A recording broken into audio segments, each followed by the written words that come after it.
안녕하십니까, 알림이 황희두입니다. 시작하기에 앞서 중요한 소식 하나 전해드리려고 합니다. 최근 백낙청 명예교수님을 뵙고 왔다는 소식을 전해드리지 않았습니까? 당시 백낙청 선생님의 저서 근대의 이중과제와 한반도식 나라 만들기를 읽고 앞으로 우리 청년들이 무엇을 어떻게 해야 하는가 이런 고민을 했다고 말씀드렸는데요. 최근 오마이뉴스에 출연하셔서 조회수 100만을 돌파하기도 했는데 백낙청TV에서 공부길이란 콘텐츠를 시작한다고 합니다. 댓글로 링크를 고정해둘 예정이니 영상 시청 후에 시간 나시는 분들은 꼭 한번 시청해서 선생님의 시각과 또 저의 언어로 해석한 내용들을 들어봐 주시길 부탁드립니다. 본격적인 주제인데요. 윤석열표 과로사회라고 해서 어제 하루 발칵 뒤집히지 않았습니까? 주 92시간 시대가 오나 이에 벌써부터 엄청나게 많은 목소리가 나왔는데요. 다들 아시다시피 한 주에 최대 92시간을 일할 수 있다. 주 120시간을 주장했던 윤석열 대통령이 노동시장 개혁을 한답시고 이런 걸 가져온 겁니다. 오죽하면 네이버 댓글도 박살이 났는데요.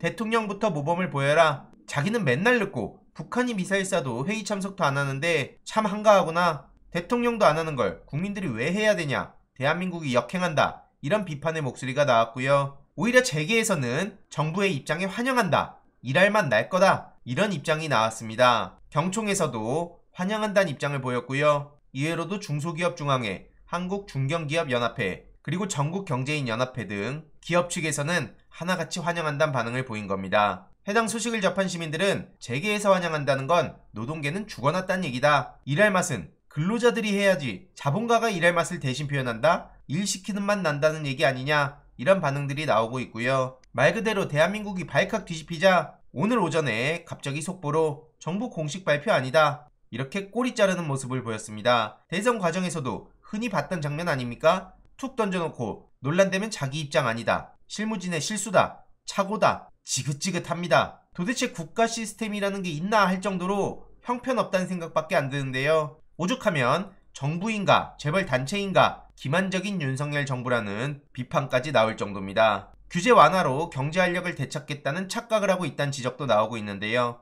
자유, 공정, 연대, 이번 경제운용 기조에서 세 가지 보편적 가치가 눈에 띈다는 겁니다. 하지만 자세히 들여다보면 자유를 외치는 건 강제의 자유, 공정을 말하지만 실질적 공정에 역행하고 연대를 내세우지만 연대를 해치는 내용들이란 거죠. 애초에 위기에 처할수록 민간주도, 시장주도로 경제체질을 바꿔야 된다는 윤석열 대통령.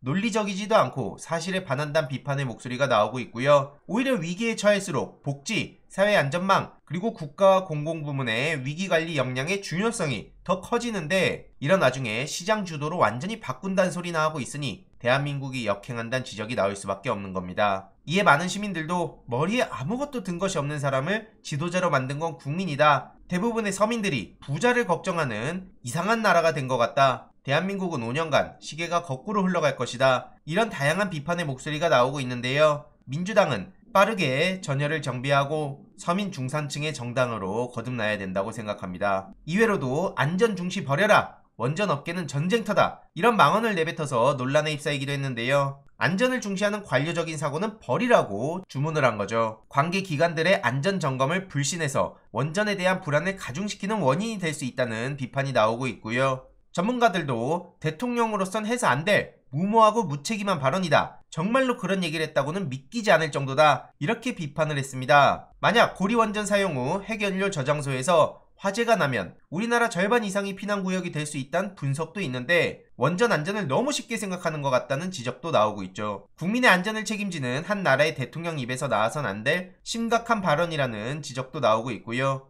많은 시민들 또한 이게 제정신이냐? 이런 마인드를 가진 사람이 대통령이라니 겪어보지 않았다면 믿지 못했을 것 같다. 이런 비판까지도 쏟아지고 있습니다. 지난 영상에서도 말씀드렸지만 과학방역 타령하더니 원숭이 두창 유증상 통과에 격리 혼선에 국민들의 불안은 점점 더 커져가고 있는데요. 말 그대로 뭐 하나 제대로 해결하는 게 하나도 없는 것 같습니다. 윤석열의 최측근으로 알려진 윤우진 씨는 최근 석방이 됐네요. 그런데 이마저도 너무 많은 다양한 심각한 소식에 조용히 묻히는 것 같아서 어처구니가 없을 따름인데요. 이게 정의고 공정이고 상식이냐 비판이 나올 수밖에 없는 거고요. 윤우진, 윤대진, 윤석열 이들의 관계에 대해서 모르시는 분들은 안 계실 거라 생각합니다. 어느 순간 이 윤우진 관련 문제도 스리슬쩍 사라지지 않았습니까? 국민청원을 없애고 실명으로 국민 제안을 받는다는 소식도 전해졌는데요. 어이가 없는 건 비공개 원칙을 준수하고 100% 실명제로 운영한다고 합니다. 야, 시민들의 반응 어떻겠습니까? 안 봐도 뻔하죠. 비공개면 골라서 답하겠다는 거고 실명제면 감시하겠다는 거 아니냐? 자기들 귀에 거슬리는 청원 올리지 말라 이 얘기 아니냐? 이런 비판까지도 벌써부터 나오고 있습니다. 아무튼 진짜 어처구니 없는 소식들이 쏟아지고 있는데요. 이와 관련해서도 계속 소식 전해드리고 민주당이 잘 자리 잡을 수 있도록 안팎으로 의견 계속 전하도록 하겠습니다. 이번 내용도 유익했다면 구독, 좋아요, 알림 설정, 멤버십 가입 정말 큰 힘이 된다는 점 말씀드리고 싶습니다. 이번 내용도 주위에 널리 공유 부탁드립니다.